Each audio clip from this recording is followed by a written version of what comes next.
15 of this year, the Elkhart Police Department received a call of an active shooting in process at the Martin Supermarket located on Bristol Street on the east side of Elkhart. This was approximately 10:07 p.m.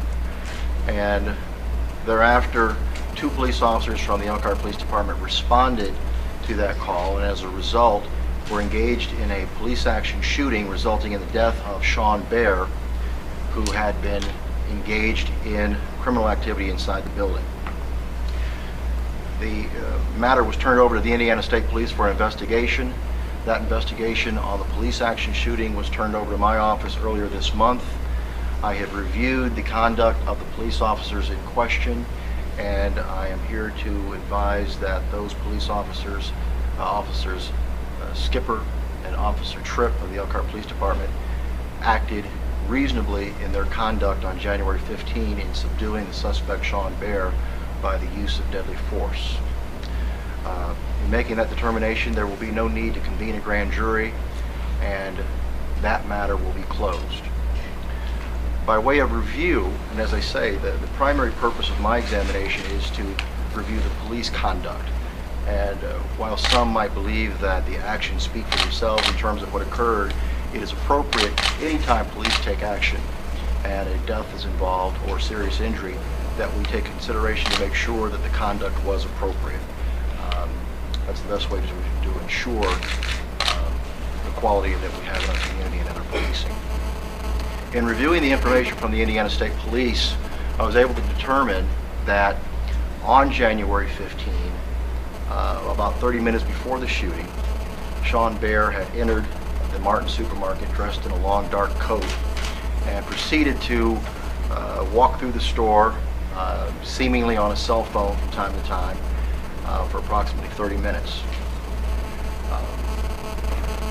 At a particular point in time, close to the time of the call-in, he dropped his coat, pulled out a gun that was later identified as a .40 caliber handgun, was also armed with a large knife, and while on the west side of the aisles in the store, proceeded towards his first victim, Crystal Dykes. Our information is that he took 3 shots, missing 1 shot, hitting 2, and 1 fatal on Ms. Dykes. Very close in time with that particular action, he was confronted by a couple of Martin's employees. One Martin's employee was told to stop, to run. She ran, and she was able to scream and notify others in the store that there was a shooter in progress, and he took a shot at her, missed her. She was able to get away, and she was also able to advise others to flee the store. At about the same time that she confronted the shooter, another Martin's employee had observed what was occurring and was able to get away, and was also able to make a 911 call, which fortunately was the beginning of seeking help to stop the situation. The 911 call came in, and the dispatch was able to get these police officers en route in less than a minute, and it was to everyone's fortune that the 2 police officers were in close proximity, arriving less than 3 minutes from the time that the call came in. At the point where Mr. Bear took the shot and missed, he then proceeded eastwardly in the store, going down the aisles or across the aisles, and subsequently came upon the second victim, Rochelle Godfrey. He fired 3 shots at her. 1 shot missed, 2 shots hit, 1 shot was fatal. Following his shooting of Ms. Godfrey, he rounded the corner of one of the aisles and confronted one of the store's managers. And in confronting the manager, there was then about a 2 to 3 minute process whereby the manager was on his knees and being taunted, if you will, by Mr. Bear while he was armed with his gun and his knife. It was during this particular time that the police arrived, and From a protocol standpoint, you should understand that the police are trained, and these are changes that have occurred in the last several years. The police are trained that when there's a situation of an active shooter, we don't just sit outside and wait for the cavalry. The training now requires that police officers go in and take control of the situation. The idea is that there are lives at stake, and the best opportunity is to go in and confront the situation. That's whether you have 10 officers with you or if you have yourself. That's the training. These two officers had gone through that training, and the training kicked in. Upon their arrival, they had been given information and confirmed on their arrival that there was an active shooter in process. They entered the Martin supermarket armed with their assault rifles, the AR-15s, and proceeded to locate and track Mr. Bear. At the point in which they arrived, as I said earlier, Bear had the manager in front of him on his knees and was taunting him with the gun. We can see on the store video the point at which the police arrived, where both Bear and the store manager, their attention were diverted to the front of the store. The manager was able to leap up and run. The gun was pointed at him, but for reasons unknown, a shot was not fired at that point in time. Bear then proceeded to run back up north of one of the aisles, and the police took pursuit to identify what occurred. Now, at this point in time, the police had not been able to determine by their own sight of what had occurred inside. They were aware that there was a shooter inside. They were aware that there was the possibility of injury or hostages. So they had to clear the aisles, clear the store, and make their way to the bad guy. They were able to locate the store manager quickly. He was able to indicate the direction that the suspect was in, and that he was armed with a gun and armed with a knife. Based on that information and working in a two-man formation, Officer Skipper and Officer Tripp proceeded to move towards the direction that they were told the individual would be, clearing the aisles, and turning up a particular aisle, did in fact confront Mr. Bear, who was at the other end of the aisle, armed with a gun and a knife. He was given the command by one of the officers, this is words to the effect, EPD, drop the gun. He did not respond to those commands. He raised his gun, and as he raised his gun, the officers opened fire and fired 10 rounds towards Mr. Bear, striking him 8 or 9 times, with at least one of those shots fatal. At the point in which Mr. Bear was raising his firearm, he was able to raise his arm sufficiently to his head, and he placed his .40 caliber weapon to his temple, and also fired a shot, both the shot to his head and at least one of the rounds that penetrated his heart would have been fatal rounds. The officers then secured the scene, secured the suspect, cleared the remaining parts of the building, and turned the matter over to the Indiana State Police. That's the conduct that I believe is appropriate under the circumstances, given the fact that they were confronted with an armed situation and notification that there was an active shooting in process. There had been, as an aside, as I say, I'm here primarily with regard to the police action shooting, but there's additional information that we now have that was still under investigation, I believe, when the state police conducted their initial press release in this press conference in this matter. We now know that Bear shot or fired his weapon 8 times. 3 times in his attack on Crystal Dykes, 1 time in his attack on the young lady who was able to get away, 3 times on his attack with Ms. Gottfried, and of course 1 final time when he shot himself.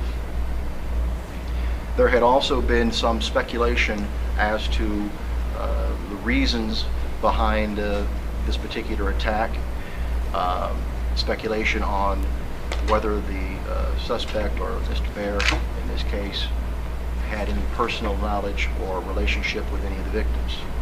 Based upon the investigation that's been conducted, there's been absolutely no indication of any relationship or any knowledge of the victims by Mr. Bear, or any previous knowledge by Mr. Bear or the victims. This appears to have been a situation wherein these unfortunate folks were in the wrong place at the wrong time, and were the victims of an individual who had made a determination that he was going to take his own life and become homicidal in the process. Following his death, the investigators were able to locate a note that was on his person that did confirm his suicidal tendencies and his interest in dying that particular night. But there's no indication of a long-term plan that was actually targeted at this particular location or for any particular people from that standpoint. It's unknown at this point in time why he chose that particular location or that particular time to take his action. Do you have any questions? Sorry, the sirens kind of drowned out the note on his person. The note on his person was merely indicated that he was suicidal, that it was his intention to die that night. Did it say why? Why you want to take his life? Not in any great detail. It certainly appears that he has had some, and if this is from the investigation, he has apparently had some suicidal tendencies and some apparent mental issues or deficiencies over a period of time. It's really unknown in terms of why this particular time or what type of depression may be. That's not something that I have information on. You mentioned that he had a .40 caliber, weapon. Do you know how he got those weapons? Based upon the investigation of the state police and the ATF, which is ongoing, it appears that he got the weapons from private transactions and what appears to be legitimate means from a friend who had a gun. And there is a tracking of where that came from, and that's ongoing. But at this point in time, it does not appear that there was anything necessarily illegal about that transaction. As I say, the state police will continue to review those matters. You mentioned talking on the phone as someone you've known from the day after this happened. Who was he talking to, and possibly was he texting as well, and what did those text messages say? We don't know who he was talking to, and that's information that the state police are still working on in terms of the phone. There's been investigation as to friends, family, relatives, and things of that nature, which is ongoing, but with regard to actually determining from the phone itself, that is still under review and is still in the process of being worked through. We may find that information, we may not, but at this point in time, we don't know. As far as text messaging, there does appear to be, and this is not from his phone, there appears to be at least some texting that he had done to his mother, primarily to confirm whether or not she was going to be at the store. Was she in a nearby location? I don't know. Working out, possibly? That I don't know. You want to know if she was there? I beg your pardon? You want to know if he expected his mother after she's at the store? Not at the store, but it may whether she was going to be at the store. I just don't understand what. I don't understand either. Okay. I can't tell you why. Wanted her there or didn't want her there? I can't tell you that. Can you talk about, Curtis, in an investigation? I mean, you often are able to get the answers that you want to get. You're often able to find out why. This is a case where it sounds like you still have a lot of questions and there are a lot of whys. How difficult is that for you? Well, keep in mind that in most cases that I handle, and I don't know that we always get the why, but in most cases that I handle, we are prosecuting someone and they're still alive.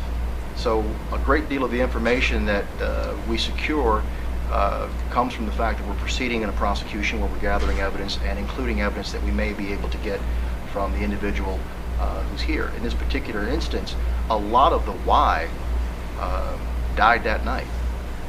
We can't really go into what it is that is in the mind of someone that would commit such a heinous act. We can speculate. Everyone can speculate that, oh, somebody must have been off the rocker to be able to do something like that, but that's speculation as to what's occurring. Obviously, anybody who would conduct such an event is disturbed by standards that we all hold dear.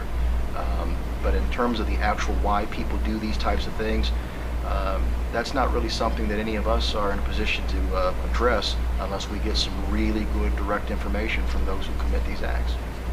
In talking with the parents and the mother in particular, is there any reason that you or she thought that she might have been a target? Or? There's no reason to believe that the mother was a target from my review of the investigation, no. Is there a possibility that anyone might face criminal charges, or is this case closed on your end? Well, this aspect of the case is involving the police actions and what they did. It does not appear at this time that there is any reason to believe that there's anyone else involved in the matter. Certainly with regard to any conversations that may have been taking place during Bear's visit to Martin's and the cell phone conversations, we would like to find out who he was talking to and the substance of that conversation. That doesn't necessarily mean that it would result in charges, but it could result in a better understanding of what was occurring in his mind or what the thought processes would be. But until we get additional information, there's no reason to believe that there was anybody else involved. Mr. Hill, do you know if we will ever get a chance to speak with those two police officers that were involved in this? That's not my call. They don't work for me, and I think that I would say a word about that. There's been lots said about the conduct of the police, and I would say this: they did their job. The police are trained to go into situations of that nature, and to do so takes a great deal of grit. And I think people don't take into consideration what it takes to be a police officer. I don't want to take anything away from these two particular police officers, but every single police officer in this community and beyond has that grit to go into a situation where there's somebody who's shooting at people, holding people hostage, or creating harm, and they go in with risk to their lives. That's a part of what they do. That's a part of what we expect, and it's a part of what we take for granted, unfortunately. So yes, these two police officers did their job. They did it in a courageous manner, and they did it well. But every police officer out there would have done the same thing. I would also say that this circumstance also has the fact that the police officers were able to get there as quickly as they did has a great deal to do with the young lady who came upon Mr. Bear after the first shot.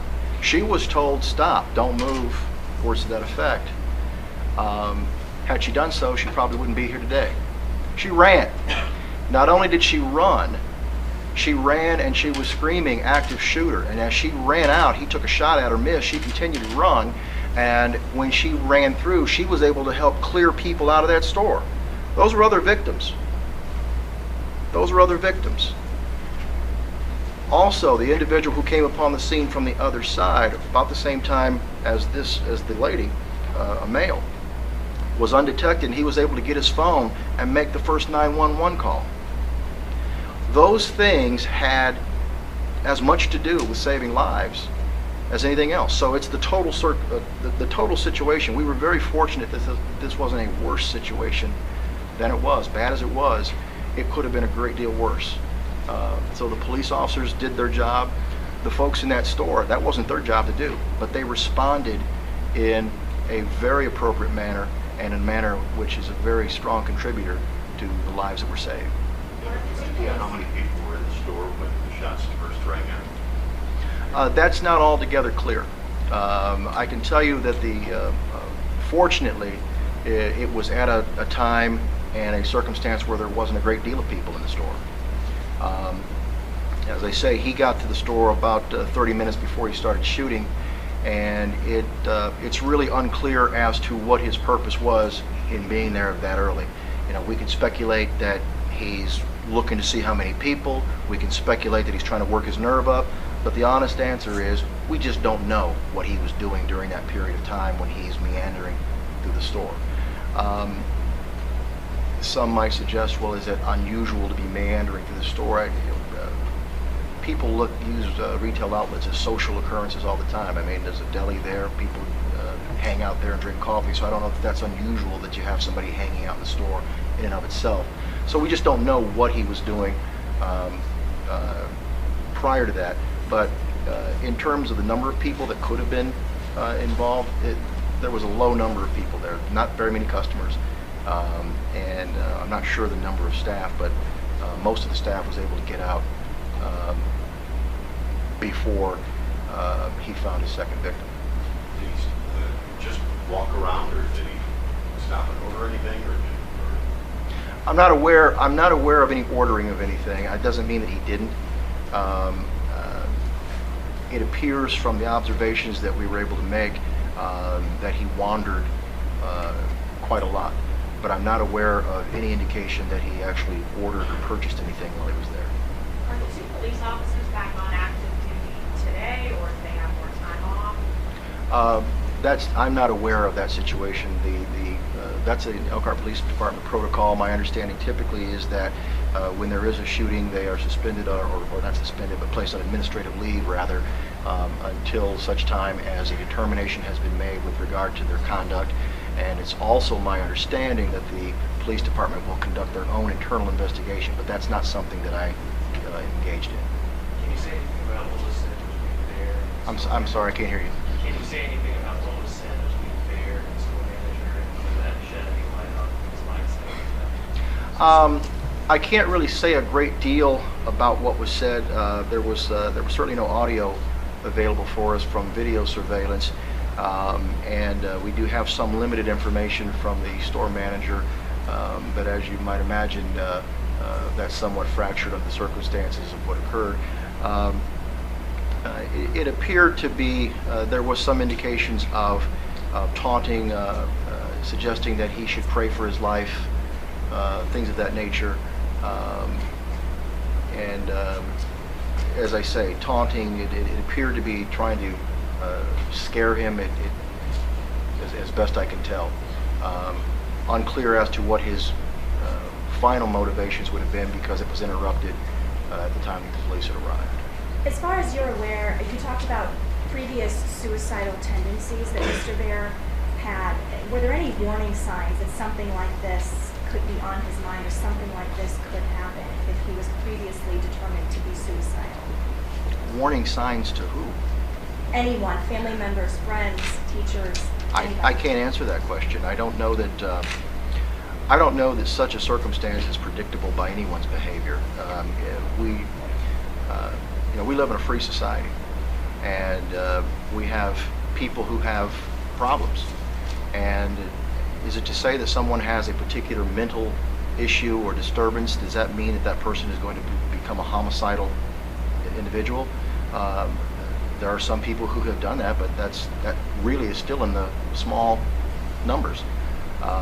I can't really address what someone who would have known Bear would have anticipated or thought he was capable of doing. The investigation suggests that friends and family members, while thinking that he was possibly suicidal, I'm not aware of anyone who had reported to the state police through their investigation that they believed he was homicidal necessarily. But it does appear that he did have some fixations with mass murder situations, or some antisocial behavior. That's not necessarily, unfortunately, unusual. There are many people who may have some fixations of a similar type. Whether they act on it or not, that's a case-by-case situation and very hard to predict. Why has it taken it this long? Why has it taken what? How long? The investigation taken this long? I mean, we have the video, we have the surveillance tapes. I mean, why has it taken this amount of time? Well, I think that's a relative term. I don't think it's taken that long at all. You're talking about a shooting that was a double homicide. You're talking about police action shooting, and we want to carefully review what the police officers did. From that standpoint, we want to gather the evidence, the information and evidence that's at the scene. We need to process it. Most of the time that was taken in processing the evidence was in terms of firearms and ballistic testing to make determinations of what occurred as best we can with regard to the rounds and the order that things went through. So what we don't do is just simply throw up our arms and guess and say, well, it looks like it happened like this, and walk away. The idea to be able to provide the community, which is why we're here, with an understanding of what occurred, is to do as thorough a job as possible in terms of making a determination of precisely what happened. We had a fair idea of what happened on January 15th. But now we have a much better idea of what happened. We have a little bit better understanding of the why. It may not be as why as we would all want to know, but we have a better understanding of that. So from the standpoint of how long it's taken, relative term, I think the last testing that the state police had for my purposes was right around the 1st of March. And from that standpoint, then we have to review what we have. What do we know about the way Martin's store security acted? That's, again, please? You've talked a lot about the way the police officers acted that night. What about Martin's did have some store security? What do we know about now the way that the store security acted? Well, I think security at Martin's, and I'm not, I certainly wouldn't hold myself out as an expert on how they conduct their security, but most stores that have security surveillance are not looking at armed assailants coming through the door. They're typically looking at shoplifting situations and things of that nature, or some certainly some more casual problems. So from that standpoint, they have security, but not the type of security that's going to be able to stop or prevent this type of thing. As I said before, when you live in a free society, you can't prevent all bad things from happening. I don't think there's anybody here who wants to, I hope there's no one here that thinks that we should start monitoring all people and make sure that we know where everyone is at all times. We just don't do that in America. So under that circumstance, it does leave a fair degree of room for bad things to happen. From the standpoint of what they did, at the point in which the Martin's employees were aware that there was a dangerous situation, they made appropriate steps to contact the police, which was their responsibility. They did not have the ability at that point to deal with it themselves. I just want to be real clear on the timing. You said when he was confronted by police, he didn't fire any shots at the police. He raised his firearm.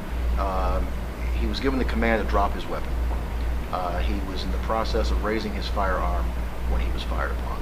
So there was no shots fired by Bear at the police. If that's your question. Although simultaneously he managed to, while he was being hit, he managed to raise the gun to his head. Yes, yes. The shot that penetrated his heart was as near as the pathologist could tell, a simultaneous or very close in proximity. It would be difficult to say which came first. And both would have been fatal. He shot himself in the heart or the head? Head. And I'm not sure which one of those was the fatal shot. I beg your pardon? And the reporter wasn't sure which one was the fatal shot. Both shots were fatal. It was indeterminate as to one preceding the other. They were, and he has ways of being able to determine that based on pressures and things of that nature. But based on his review, there was no way to make a determination one over the other. Do you know if those 911 calls will ever be released, or any of the Martin surveillance video? Obviously not any of the carnage. No one wants to see that or need to see that, but him roaming aisles, possibly going into the I will store. release nothing. That would have to come from ISP? I will release nothing. Why is that? Because I don't. It's an investigation. We review information here. Any information with regard to video, I think, under the circumstances, would be disrespectful to the families and the victims. And I'm happy to provide information so that the community understands what occurred, but I will not participate in any information being presented that would place further harm or trauma to victims. Did he have a previous criminal record? Was he ever arrested? Yes, he had minor offenses, relatively speaking. I believe in 2009 he was arrested for some drug offenses, possession of marijuana and possession of a controlled substance. He was convicted of those offenses and placed on probation. He was later convicted of a theft offense, and I believe he received some probation on that as well.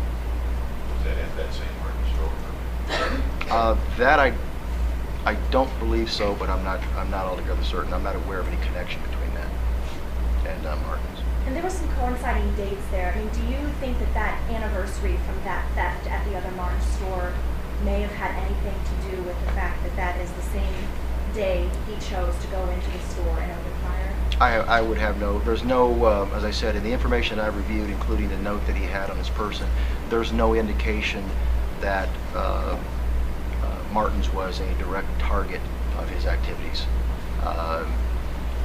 It may have been, but there was no indication that I received that would suggest that. What did the note say on his first name? The note essentially was a send-off to some friends and family, his mother, kind of a sort of a one-line, you were this, you were that type of thing, and then a general comment to those who were not with him in vulgar terms, in terms of what he felt about everybody else. So it was very short directives on friends and family and the general public nature. Judging him or? Pardon me? Judging him or? No, judging, I don't understand your question. It was kind of a confusion sent off to some people in vulgar topics. Well, he had friends and family that he was giving some comments in terms, it was some kind of a final resolution type of thing. He expressed support for his mother, for her supporting him, that type of thing. But from the standpoint of anybody who he didn't care about, he expressed what he thought about them in a general term. But he did recognize the situation as suicide. If you read it in its context, it would give rise to a suicidal tendency. You mentioned, he shot 2 women. He shot at another store employee who was a woman, did not shoot at the store manager. Was there any indication in the investigation that he was targeting women? No, not that I'm aware of. He clearly did target women, but and that is an oddity that we don't have an answer for. He may have ended up shooting the store manager. We just don't know. But there's nothing from the information that we've received that would suggest that he was after women in particular. I just have one more question. Is this like one of the hardest investigations you've done through your entire career? I mean, in terms of the severity of it, have you seen anything? Well, it's not a difficult investigation from that standpoint because we're basically looking at a situation that was self-contained within the events of January 15.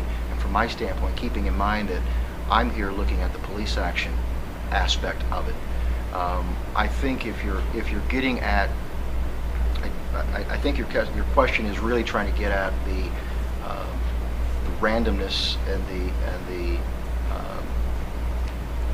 horrific nature of a random crime. It certainly is a sad state of affairs when you have such randomness occurring. We have offenses that occur all the time that occur for reasons that we really can't understand. I mean, people hurt each other and do things to each other, and they think they have a reason, and we all shrug our shoulders and say, what kind of reason was that? That happens all the time.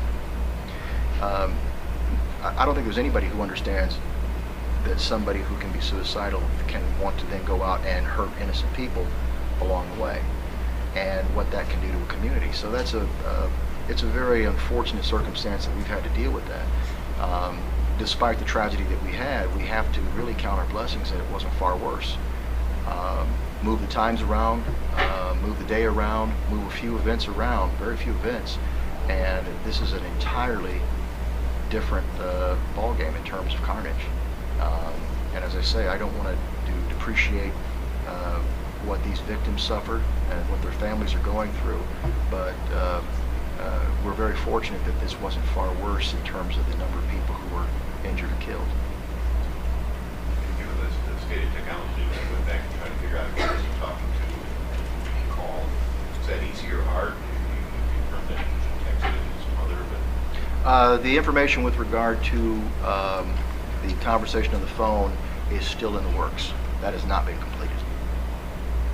you didn't obtain his phone records, you know what numbers he got out there. That's still, the state police are still working on that. We didn't need that information to address what we were doing with regard to the police action shooting. So that's information that the police are looking into.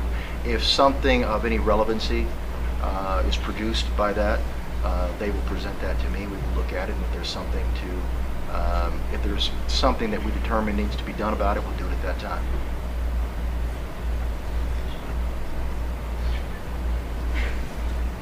Any other questions? All right, thank you very much.